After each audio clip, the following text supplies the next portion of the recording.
So in this section, we'll set up our admin forum. And as mentioned in the intro slide, our forum will have global edit and delete privileges for all comments and posts. And to implement this, we'll first start off with our post.js file, which will have to be refactored. And posts will be displayed in a table instead of the animated cards we had in our regular app. And this is because we don't need pagination in our admin app. We can just display all the posts in one big table, and this will make looking through them much easier. Our show posts will also require minimal editing. We will just need to have edit and delete privileges for all the comments on a post, which will not be too hard to do. Our edit posts and add posts will also require very minimal changes, and we actually don't need to change the server code at all. We can just work through our already existing API requests to our database. So let's get started. And again, we're using our posts and our blog setup that we used for our regular app. We don't need to start everything from scratch. That would be just a waste of time. So we can just refactor our already existing blog that we had for our regular app. So let's go to our post.js file, and the first thing we'll do is delete all the local states. We can delete our two helper functions that we use for animation because, again, we're not going to be animating anything here. It's just going to be a plain app. And in our render method, we can also get rid of the sign up to add post button because in the admin app, a admin will always be authenticated and signed up. And then let's get rid of our pagination. And great, let's now import our table and our dialog. And our dialog is going to be a modal that's going to essentially confirm a deleting of posts. And then we'll need our usual two properties to handle our dialog box. We'll need an open, which will set to false, and a post ID null. So basically when a user clicks on a post to delete it, that post ID is going to be saved to the local state, which will then be passed off to our delete function, which will then delete the post. And then after these two pieces of state, let's also create the two helper functions we'll use, handle click open and handle click close. And again, this is all something we've seen a few times before. And let's now go into our render post functional component and delete the card elements, because again, we're going to be displaying it in a table now. And before setting this up, let's also set up the table in the render method. So here, let's set up our table as we've seen before. And then to actually display the posts, we'll do this.props.posts. And again, this is coming from a Redux state directly. And since we don't have to animate them, there's really no point to saving the posts in our local component state. So we'll just get them directly from our Redux state and then pass them into the render post function. So let's now set up our render post function. And let's start as usual with our table row, and then all the data is going to be displayed in a table cell. So we'll first start off with the usual post data, and then important to note, we're going to add the edit link right here in the main forum, because again, the admin will have global edit privileges, and this is how we do it. We have it on the main forum. We just have a link to the edit post from our main forum, which will give a edit link to the entire forum and therefore all the posts. And then we have our delete button here as well. And for the same reasons, it's global delete privileges, and it's accomplished right here in our post.js component. And remember to also pass in the post ID to the handle click open function, because this is how we keep track of what posts we're editing or deleting. And then now let's import our text field, and this we'll use to search for posts. So again, we're going to have a search capability in the same way we did for our regular app. So let's change it in our render method. Let's do this.props because again, we're getting it directly from our Redux state. And we also want to display the search results in a table. So let's just copy and paste our code from the regular posts. So now let's set up our dialog box. So the first property we pass into our dialog box is open, and this is going to be this.state.open on close, and this will be handle click close. And remember, we're not calling handle click close, we're just passing a reference to it. And then we have our two labels, and this is going to be area labeled by, and it will be alert dialog title, and then area described by and alert dialog description. And then we have our dialog title, which is confirm delete. So again, this is just a pop-up box that's going to be basically confirming deleting a post. And then we let our admin know that we're that they're deleting the post by passing in deleting post to the dialog context text. And then our dialog actions will just be agree and cancel. So let's now set up our delete post function. And this is going to be a very similar way of doing it that we set up in our profile.js component in our regular app. So let's first start with the const post ID, and it's going to equal this.state.post ID. And again, remember, this post ID that we save to state is coming from our handle click open function on our render post functional component. And again, this ensures that we're deleting the correct post. And next we have our Axios delete statement. And remember, because of the foreign key constraint, we have to delete post comments before we delete the actual post. And I'll explain foreign key constraints in PSQL in great detail in the users component when we set up the users component in the admin app.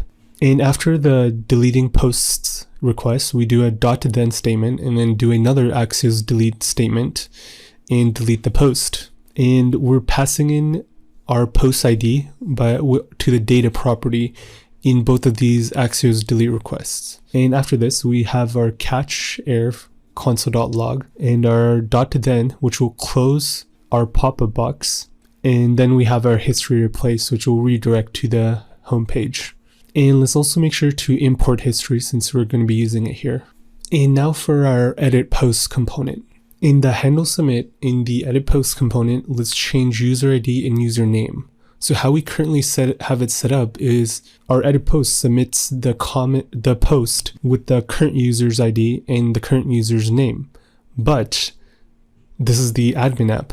We are submitting from the admin, but we don't want to save it in our database as the admin. We still want our posts to be associated with the user who originally submitted them, but we still want to be able to edit it with our admin. And to handle this, we change user ID and username to this.props.location.state, and then the post UID and then the post author. And again, we have all this data available through our main form, because again, we pass in the entire post to the state property of the link element. So we can access it here like so. And then let's also just redirect to the home component instead of the profile component.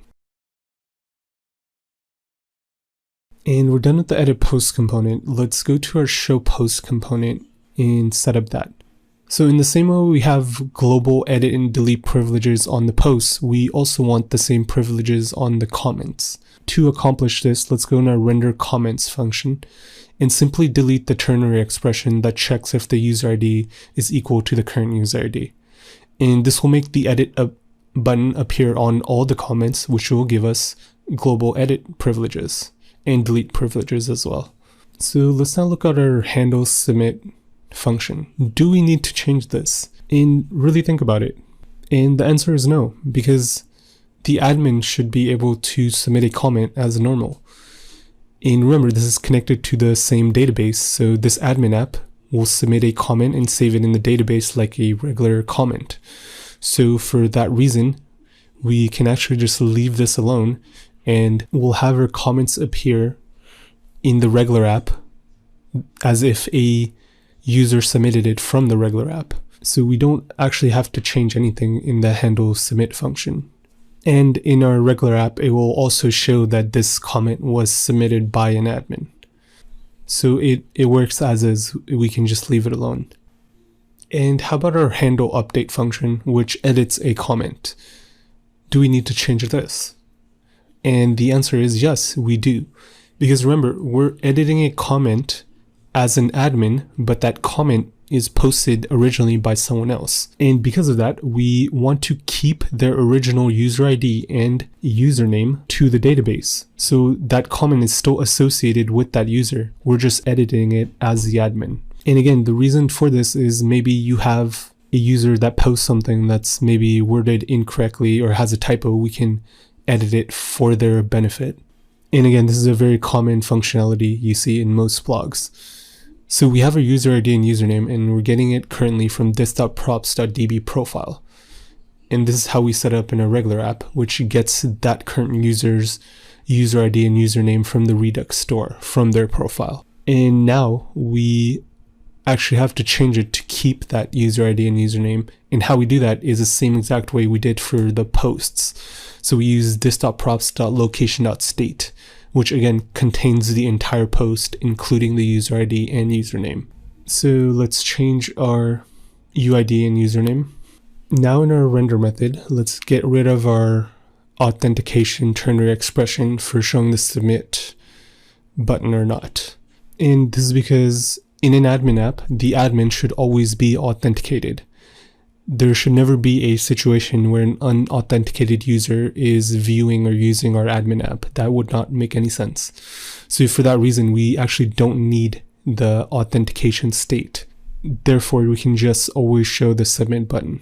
And let's make one change in edit post. Let's add a set timeout to the history.replace call. This will make it look more natural. And let's just set 300 milliseconds. And back in our post.js file, we can set up the link to our show post component that we just set up. So we're going to do this in the same exact way we did for the regular app. We're going to have a link of posts and then the post ID. And again, this will ensure a unique URL for each post. And then we'll pass in the entire post, which again is our argument in the render post functional component. We have post, and we're going to pass that entire post object to the state property of the link element. And then we'll display the post title in a h3 tag. And that's it. We can now test our admin app. So let's do a fresh login. So after clicking on the login, we see the name of our app, which is admin app 10. So this is good. Auth0 is using the correct app. And then we do admin app 15 at admin.com. And this is the user we manually inserted into our database in Auth0. And again, we should not be seeing sign up anywhere in only the login form. So this is good. This is what we want. So good. Our authentication is working and we are signed in as our admin now. So let's go to our forum and test it out. Let's click on the first post and hit edit. And then let's just write some text here and then hit submit. And yes, if we are redirected back and our post did edit, and important to note, if we look under bike, it's still for test 91. So even though we edited it as the admin, it still belongs to the original user who posted it. And let's now click delete. And yes, if we go back to the forum, it is working. And you can also see in the console, we have our response from the server saying status 200, which means it did work. All right, and let's just click on a couple of posts and see if it's working. And now let's edit a comment. And yes, perfect. We are able to edit comments. And also notice we did not change the user here as well. It's still test RR. And let's now try deleting it. And you'd maybe want this if maybe a user submitted an inappropriate comment or something along those lines. And if we hit delete, and yes, it is working perfect. And our console clearly shows our server response, which is also showing a status 200, which means the delete comment request did work. So perfect. And just to really make sure, let's go back to our forum and come back to this post. And if we do that, we see clearly that we don't have the comment here anymore. So it worked. So awesome, we're done. We set up an admin forum with global edit and delete privileges for our posts and comments.